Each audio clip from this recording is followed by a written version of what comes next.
संतांना कशाचं प्रलोभन नाही आहे. जैशी स्थिती आहे तैशा परीर आहे, कौतुकुतूप आहे संचिताच. कितीही मोठा ऐवज त्यांच्यासमोर आला तरीसुद्धा त्यांच्याकडे ते आकर्षित होत नाही. तुकोबारायांच्याकडे छत्रपती शिवाजी महाराजांनी नजराणा पाठवला. तुमचे ते येरवित्त धन ते मज मृत्तिके समान. ही तुकोबारायांची भाषा आहे. एकनाथ महाराजांच्याकडे पैठणचा एक मोठा श्रीमंत माणूस आला. श्रीमंत, त्याला जायचं होतं चारीधाम यात्रेला. आता आजच्या यात्रेला जायचं म्हणलं चारीधामला तर माणसं जिवंत येतील की नाही परिस्थिती आहे. दरड कोसळली की संपलं. 450 वर्षापूर्वी कशी अवस्था असेल. म्हणजे तीर्थयात्रेला चारीधाम यात्रेला निघालेला माणूस जिवंत वापस येईल की नाही याची शाश्वतीच नसायची. आला तर त्याचं भाग्य. म्हणून त्याने असा विचार केला की आपल्याकडे एक दगड आहे. तो दगड साधा नव्हता, परीस होता. परीस, परीस म्हणजे माहिती आहे ना, लोखंडाचा स्पर्श झाल्यानंतर लोखंडाचं रूपांतर सोन्यामध्ये ज्याला स्पर्श केल्यानंतर होतं त्याला म्हणतात परीस. त्याच्याकडे परीस होता. म्हटलं आपल्याला तीर्थयात्रेला जायचं आहे खरं, आपल्याला किती दिवस लागतील माहिती नाही. कोणाला कानोकान जर खबर लागली की हे तीर्थयात्रेला गेले, त्यांच्या घरात परीस आहे, चोरून नेला तर. त्यापेक्षा एकनाथ महाराजांच्याकडे आपण देऊ. ते संत आहेत आणि संतांना कशाचा मोह नसतो. आला नाथ महाराजांच्याकडे, महाराज तीर्थयात्रेला निघालोय. वा वा, छान छान. एक ऐवज तुमच्याकडे ठेवायचा होता, एक वस्तू ठेवायची होती, देऊ का म्हणले. नाथ महाराज म्हणले काय. त्याने तो परीस दाखवला. म्हणले हा परीस आहे. आपल्याला तर माहिती आहे म्हणले लोखंडाचा स्पर्श झाल्यानंतर सोनं होतं, हा परीस आहे. ऐवज माझा तुमच्याजवळ ठेवा, तीर्थयात्रेहून आलो की मला द्या, मी घेऊन जातो आपल्याकडून. ठीक आहे. उद्धवाला बोलवलं, सांगितलं हा दगड ठेवून दे म्हणले आतमध्ये. त्याला पहिलाच धक्का बसला की परीसासारखी अनमोल गोष्ट नाथ महाराजांना देतो. नाथ महाराज म्हणतात हा दगड आतमध्ये ठेव. पण आता दिल्यावर काय करायचं. ठीक आहे. बरेच महिने व्यतीत झाले. आला तो, म्हटला नाथ महाराजांकडून परीस घेऊन जाऊ म्हणले आपण. आला, नमस्कार केला. महाराज आलो तीर्थयात्रेहून, छान झाली तीर्थयात्रा. बरं बरं, वा, छान छान छान. थोडा त्रास झाला पण झाली पूर्ण. वा, छान छान छान. नाथ महाराज शांत, तोही शांत. त्याला अशी अपेक्षा होती की नाथ महाराजांनी सांगितलं हां तुम्ही आलात ना, तुमचा परीस, अरे घेऊन ये परीस, दे यांचा परीस. पण नाथ महाराज काही परीसाचं नाव काढायला तयार नाहीत. त्याला असं वाटलं आल्या आल्या नको, उद्या पुन्हा येऊ. दुसऱ्या दिवशी पुन्हा आला. नमस्कार महाराज, जाऊन आलो तीर्थयात्रेला. हो, काल सांगितलं ना म्हणे हेच. छान झाले. हो, हे काल सांगितलं म्हणले. कसं बोलावं त्याला प्रश्न पडला. पण म्हणला शेवटी मागितलं नाही तर कसं काय मिळेल. महाराज आपल्याला परीस दिला होता. नाथ महाराज म्हणले हो का, बरं बरं. मग असं म्हणल्यानंतर पायाखालची जमीनच सटकली. बरं बरं बरं. मग काय. नाही नाही, मग काय नाही म्हणले, मला परीस परत हवा होता म्हणून आलो आज पुन्हा. असं काही दिलं होतं का. आता घाबरलाच. म्हटलं महाराज असं काय बोलू लागलात. अहो जाताना मी नाही का आलो, मी तुम्हाला म्हणलं तुम्ही देवघरामध्ये उद्धवाला ठेवायला सांगितला, विसरलात का म्हणले तुम्ही. लक्षात नाही म्हणले माझ्या. उद्धवाला बोलवलं आणि म्हणले मी तुला काही दगड ठेवायला दिला होता का रे. म्हणलं हो. मग कुठं आहे म्हणले. निर्माल्यात ठेवला होता म्हणले. मग कुठं आहे. काही नाही, निर्माल्याबरोबर गेला म्हणले नदीत अर्पण करून. रडू लागला तो, दहाय मोकलून. त्याला खरे वाटे नाही. त्याच्या मनामध्ये विकार उत्पन्न झाला. त्यांनी सांगितलं महाराज तुम्हाला त्या माझ्या परीसाच्या संबंधाला लोभ निर्माण झाला आहे आणि म्हणून तुम्ही माझ्याशी खोटं बोलताय. काही माहिती नाही मला, माझा परीस परत द्या. जोपर्यंत परीस देत नाही तोपर्यंत मी अन्न पाण्याचा त्याग करतो, इथंच बसून राहणार. नाथ महाराजांना त्या परिसाचं खरंच महत्त्व असलं असतं तर नाथ महाराजांनी घरातल्या सगळ्या लोखंडाच्या गोष्टीला त्याचा स्पर्श करून त्याचं सोनं करून टाकलं असतं, खिळासुद्धा शिल्लक ठेवला नसता. आम्हाला फायदा झाला असता आज.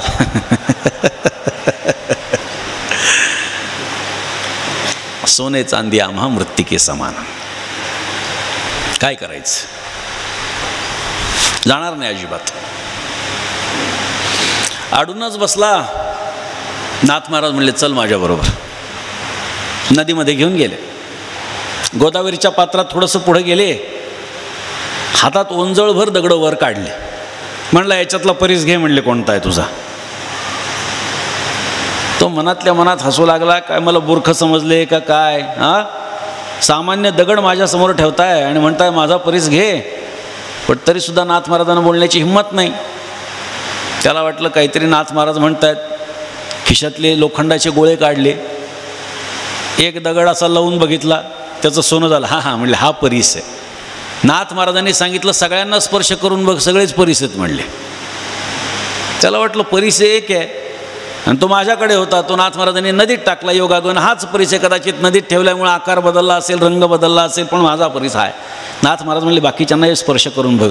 अजून होतेच खिशामध्ये खडे दगडं. त्याने आपले ते लोखंडाचे गोळे त्याला लावून प्रत्येकाला लावला की प्रत्येकाचं लोखंडाचं सोनं होऊ लागलं. नाथ महाराजांच्या हातातला प्रत्येक दगड काय झाला? परीस झाला.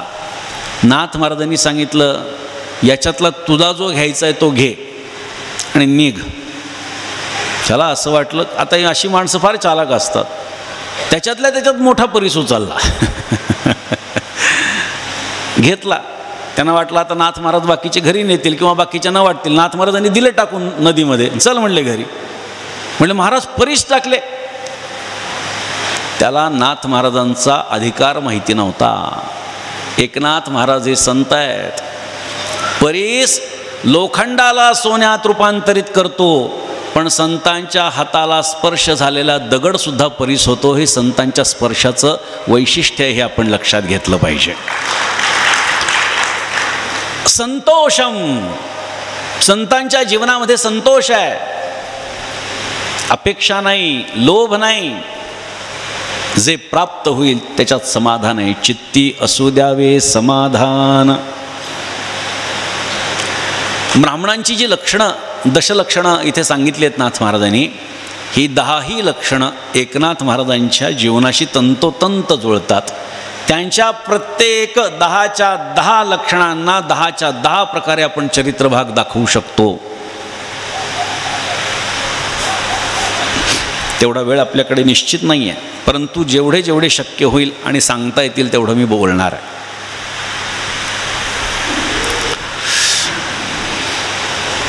शांती एकनाथ महाराजांचा हा एक फार महत्त्वाचा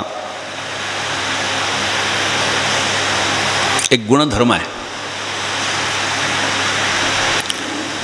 काय योग आहे बघा. बरं का, मी काल आपल्याला नाथ महाराजांच्या जीवनातले 6 योग सांगितले.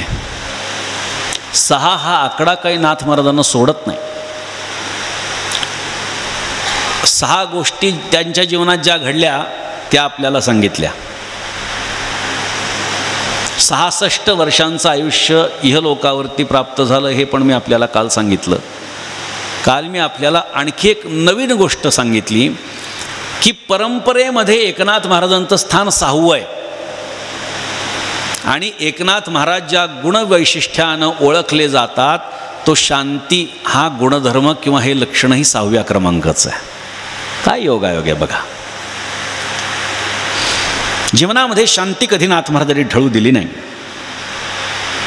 शांती म्हणजे काय?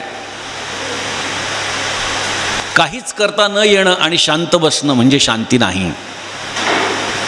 उत्तर देता नाही आलं, शांत बसले म्हणजे शांती नाही. शक्ती आहे पण बोलता शांत बसणं म्हणजे शांती आहे. नाथ महाराजांच्याकडे तेवढं बळ होतं. मी काल सांगितलं लढाईसुद्धा केली आहे नाथ महाराजांनी. हातामध्ये तलवार घेऊन घोड्यावर बसून नाथ महाराजांनी लढाई देखील केलेली आहे.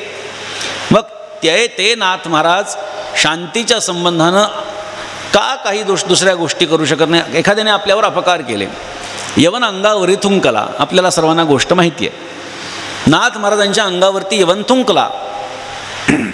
आता हा यवन बाकीच्यांच्या सांगण्यावरून नाथ महाराजांच्या अंगावर थुंकला. 108 वेळा थुंकला वगैरे वगैरे म्हणतात. आता 108 वेळा लगे कोणी मोजायला नव्हतं. 108 याचा अर्थ अनेक वेळा असा आपण करायचं. नाथ महाराज स्नानाला गेले, बाहेर आले, पान खाल्लेलं होतं, पचकन अंगावर थुंकला. नाथ महाराजांनी बघितलं कोणतरी थुंकलंय, बघितलंही नाही कोणी थुंकलं. पुन्हा स्नानाला गेले, पुन्हा ओल्या वस्त्रानिशी बाहेर आले, पुन्हा घराकडे निघाले, पुन्हा माणूस थुंकला. असं करता करता अनेक वेळा त्यांच्या अंगावरती थुंकला. शेवटी तो यवन असा विचार करू लागला, एका महात्म्याला मी त्रास दिलाय. धावत खाली आला, एवढा वेळ आपण अंगावर थुंकतोय पण त्यांनी वर बघित. पान खात असताना चुना कात टाकल्या जातो. तोंड भाजला असेल, घरी चल, मी तुला मध चाकतो म्हणजे तुझ्या तोंडाचा दाह शांत होईल. आता एक प्रमाण असं आहे, यवन अंगावरी थुंकला, प्रसाद देऊनी मुक्त केला. एकाने मला वेगळीच व्युत्पत्ती या प्रमाणाची सांगितली. म्हणले नाथ महाराज हे एवढे जर का शक्तिशाली होते, वैयक्तिक ते लढू शकत होते, तर त्यांनी त्या यवनाला मारलं पाहिजे होतं. मारलं असेल म्हणतो. कशावरून? प्रमाणे म्हणले काय? यवना अंगावरी थुंकला, प्रसाद देऊनी मुक्त केला. फटकून काढलं. स्वातंत्र्यवीर सावरकरांनी याच्यावरती थोडे काही विचार मांडलेले आहेत. त्यांनी सांगितलं 450 वर्षांपूर्वी आपल्या हिंदू धर्मातला एक महापुरुष पैठणमध्ये राहतो. एक यवन त्यांच्या अंगावरती एवढा वेळा थुंकतो, पण त्यांच्या बाजूनं एकाही व्यक्तीला हिंदू धर्मीय माणसाला उभं राहावं वाटलं नाही. यापेक्षा काय दुर्दैव आहे. ही भूमिका वीर सावरकरांनी मांडलेली बरं का नाथ महाराजांच्या संबंधाने. म्हणजे समाज किती शंड झालेला होता, तो आपल्या महापुरुषांवर आक्षेप लोक घेत आहेत, त्रास देत आहेत, तरीसुद्धा त्यांचा विरोध करू शकत नव्हता. हे सांगण्यामध्ये त्यांचं तात्पर्य होतं. जाऊ द्या. त्यामुळे शांतीच्या संबंधानं आता मी काल जसं आपल्याला लतीफ मुसलमान याची कथा सांगितली. या मुसलमानाचं काय झालं, आपल्याला वक्त्यांच्या माध्यमातून सगळ्या अर्धवट कथा माहिती आहेत. जसं मी काल सांगितलं की हरिपंडित एकनाथ महाराजांच्या विरोधात होते, पण ते पुन्हा शिष्य झाले, याबद्दल आपण बोलत नाहीत. तसं प्रसाद देऊनी मुक्त केला, नंतर त्या यवनाचं काय झालं माहिती नाही. ऐका. या यवनाला नाथ महाराजांनी मध चाखला, प्रसाद दिला. म्हटला महाराज मला क्षमा करा, तुमच्यासारख्या महात्म्याला मी त्रास दिला, अखंड तुमच्या सेवेमध्ये आहे, माझा शिष्य म्हणून स्वीकार करा. नाथ महाराजांनी त्या यवनाचा शिष्य म्हणून स्वीकार केला. त्यामुळे एकनाथ महाराजांच्या परंपरेमध्ये जर परंपरेला महत्त्व देणारा शिष्य असेल तर तो कोणत्या जातीचा, पंथाचा, उपपंथाचा आहे, धर्माचा आहे, उपासना पद्धतीचा आहे, याला महत्त्व नाही. जर तो तत्व मान्य करत असेल तर. सिद्धी अली बाबा म्हणून सिद्धी अली शाह बाबा म्हणून तो पुढे प्रसिद्ध झाला. पण त्यांनी नाथ महाराजांना मरण्याच्या आधी एक मागणं मागितलं.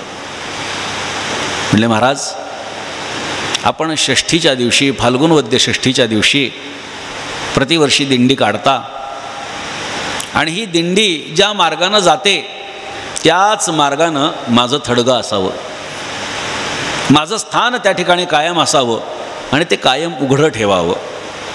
नाथ महाराजांनी विचारलं असं का? त्यांनी सांगितलं इथून नाथ महाराज जात आहेत वाळवंटातून दरवर्षी.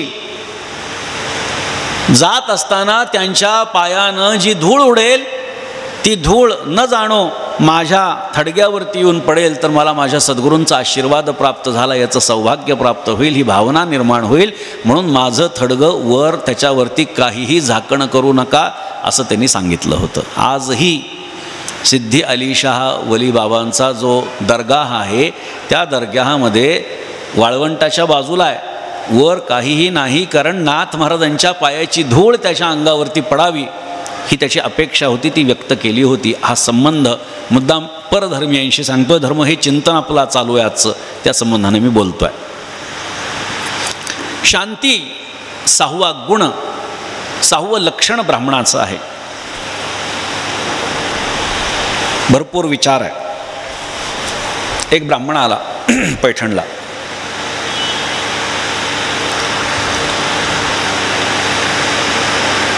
आल्याच्या नंतर आमच्या पैठणला एक कुचर ओटा आहे. ओटा असतो ना, प्रत्येक गावामध्ये असा पार असतो. आपल्याला नावावरून कळालं असेल, कुचर ओटा म्हणजे कुचर लोकांच्या बसण्याची जागा. आल्या गेल्या प्रत्येकाला बघायचं. निघून गेला, बघा कसा चालतोय, याचं असं आहे, त्याचं तसं आहे, बस एवढंच करायचं, बाकी काही नाही. तो कुचरोटा आजही पैठणमध्ये आहे. लोक तिथं जाऊन दर्शन घेतात. का घेतात माहिती नाही, का या आदर्श घ्यायचा असतो माहिती नाही, पण आम्ही मात्र दर्शन घेतो प्रत्येक सप्तमीला. मला प्रश्न पडला, आपण का इथे जाऊन दर्शन करतो? आपल्या पूर्वजांना जर का या स्थानावरती बसून लोकांनी त्रास दिला असेल तर त्या स्थानावर जाऊन आपण दर्शन का घ्यायचं, मला प्रश्न पडला. तर मोठ्यांकडून उत्तर असं मिळालं की आपल्या पूर्वजांना, नाथ महाराजांना या स्थानावर बसून लोकांनी त्रास दिला, पण त्यांनी जर त्रास दिला नसता तर नाथ महाराजांचं मोठेपण प्रगट झालं नसतं, म्हणून नमस्कार करायचा. अशी काही गोष्टी आहेत. ब्राह्मण आला आणि सांगितलं, महाराज मला थोडी मदत कराल का? काय मदत करायची? माझ्या मुलाची मुंज आहे, थोडी पैशाची मदत झाली तर बरं होईल. किती लागतात? म्हणजे 250 रुपये मिळाले तर बरं होईल, तुम्हाला यथायोग्य पद्धतीनं काही दिवसांमध्ये परत करतो. यांच्या लक्षात आलं आपल्या हाती एक माणूस असा लागला आहे जो आपल्या कामाचा आहे. त्यांनी सांगितलं, हे घ्या, हे 250 रुपये. तो घेऊ लागला आनंदित. नाही थांबा, एक काम करायचं. काय? आमच्या पैठणला एकनाथ नावाचा एक भोंदू साधू आहे म्हणले. त्याला राग आणायचा आणि 250 रुपये घेऊन जायचे, एवढंच. हो, आत्ता कुठे घर? हे वाडा इथं. गेला वाड्यात. नाथ महाराजांची पूजा चालू होती, देवपूजा. आजही एवढं 16 ओळं पाळल्या जातं सगळीकडे, कारण दत्त परंपरेमध्ये 16 ओळ आहे आणि वारकरी संप्रदायात 16 ओळं नाही. म्हणून कुठे पाळायचं कुठे नाही, एकरूपता एकनाथ महाराजांच्या जीवनामध्ये आपल्याला पाहायला सापडते. देवघरामध्ये देवपूजा करत बसले नाथ महाराज. हा ब्राह्मण चपले सगट देवघरात गेला, नाथ महाराजांच्या मांडीवर जाऊन बसला. काय होईल? एखाद्याने धक्का देऊन फटकून काढलं असतं, पण ते नाथ महाराज. ते म्हणले, वा वा वा ब्राह्मण बुवा, काय तुमचं आमच्यावर प्रेम आहे. मांडीवर तर येऊन बसलात, पण माठ्या भेटीची एवढी ओढ की चप्पलही काढायची विसरलात. वा, फार छान. ओशाळला. अरे म्हणलं, याला रागच नाही आला या माणसाला, असा कसा माणूस आहे? काहीतरी आपल्याला अजून कारण शोधावं लागेल.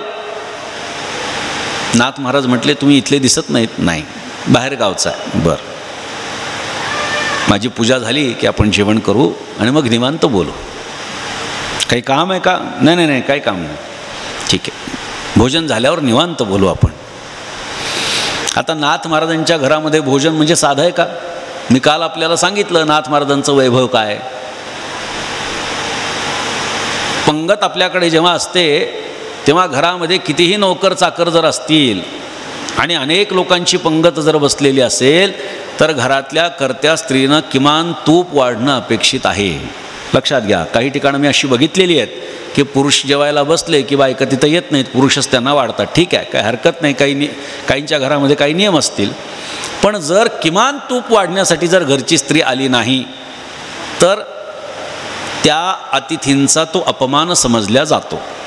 आता नाथ महाराजांच्याकडे अनेक शिष्य, अनेक नोकर चाकर जर होते तर आईसाहेब गिरजाबाईंना काही वाढायची गरज आहे का? नाही. पण सगळे पानं वाढली शिष्य परिवारानं. नाथ महाराज तिथं उभे, बाकीचे सगळे जेवायला बसलेले, हाही ब्राह्मण त्याच्यात बसला. आईसाहेब गिरजाबाई शेवटी झाल्यानंतर अन्नशुद्धी म्हणून तूप वाढण्यासाठी आले. ऐश्वर्य काय? सोन्याच्या झारीनं तूप वाढावं एवढं ऐश्वर्य नाथ महाराजांचं. आईसाहेब प्रत्येकाच्या पानावरती तूप. बरं, आपल्याकडच्या तुपासारखी पद्धत आहे का? आपल्याकडे तूप वाढण्याची काय पद्धत आहे? चमचाच असा घ्यायचा की त्याच्यात तूप येणार नाही. बरं, आलं तरी ते असं टाकायचं की ते एकच थेंब पडला पाहिजे आणि टाकल्यासारखं वाटलं पाहिजे. इथं नाथ महाराजांचं घर आहे, कमतरता कशाची नाही. भरभरून तूप आईसाहेबांनी वाढावं. प्रत्येकाच्या पानावरती तूप वाढत वाढत वाढत निघाल्या. हा ब्राह्मण बघू लागला, विचार करू लागला काय करावं जेणेकरून या माणसाला राग येईल. त्यांनी विचारलं, हे कोण आहेत? म्हणले आईसाहेब आहेत. म्हणले गिरजाबाई.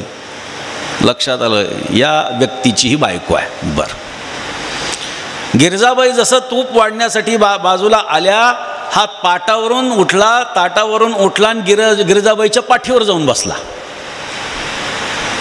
आता मला सांगा, आपल्या गिरजाबाईच्या पाठीवर जर कोणी बसलं असतं तर आपण काय केलं असतं? नाथ महाराजांनी सांगितलं, गिरजाबाई आवरा. मी नेहमी सांगतो, एकनाथ महाराज हे शांती सागर होते, तर आईसाहेब गिरजाबाई ह्या शांती सरिता होत्या. आईसाहेबांनी उत्तर दिलं, महाराज आपल्या लेकाला हरीला पाठीवर घेऊन वाढण्याची मला सवय आहे, ब्राह्मण बोला खाली पडू देणार नाही. ओशाळला ब्राह्मण, रडू लागला, धाय मोकलून रडू लागला, पाय पकडले नाथ महाराजांचे. क्षमा करा नाथ महाराज, मला माझं चुकलं, असं करायला नव्हतं पाहिजे. नाथ महाराजांनी विचारलं, हे सगळं करण्याचं काय कारण आहे ब्राह्मण बुवा? त्यांनी सांगितलं, माझ्या मुलाची मुंज आहे, पैसे लागत होते आणि अशा अशा ठिकाणाहून मला असं असं सांगण्यात आलं. नाथ महाराजांनी सांगितलं, हो हे जर तुम्ही मला आल्या आल्या सांगितलं असतं तर मी तुम्हाला 250 रुपये दिले असते. एक काम करा, हे घ्या 250 रुपये. म्हणले 250 रुपये घ्या, मुलाची मुंज चांगली करा. पण एक काम करा, त्यांचे पण 250 सोडू नका, 500 रुपयात अजून चांगली करा. म्हणले म्हटले महाराज तुम्हाला राग आल्याशिवाय ते पैसेच देणार नाहीत. मग नाथ महाराजांनी सांगितलं, आणतो की राग? म्हणजे नाथ महाराज म्हणले, मी काठी घेऊन तुमच्या मागे लागतो, तुम्ही पुढे पळा, मी राग आल्यासारखं करतो आणि तुम्ही मार खायचा नाही म्हणून पुढे पळत राहा. त्यांना वाटेल नाथ महाराजांना राग आला. नाथ महाराज गावभर हातात काठी घेऊन फिरू लागले. आता त्यांनी 250 रुपये दिले की नाही आपल्याला माहिती नाही बरं का पुन्हा. पण परिस्थिती अशी आहे, किती त्रास सहन केला तरी शांती ढळू दिली नाही. 6वा गुण ब्राह्मणाचा आहे शांती.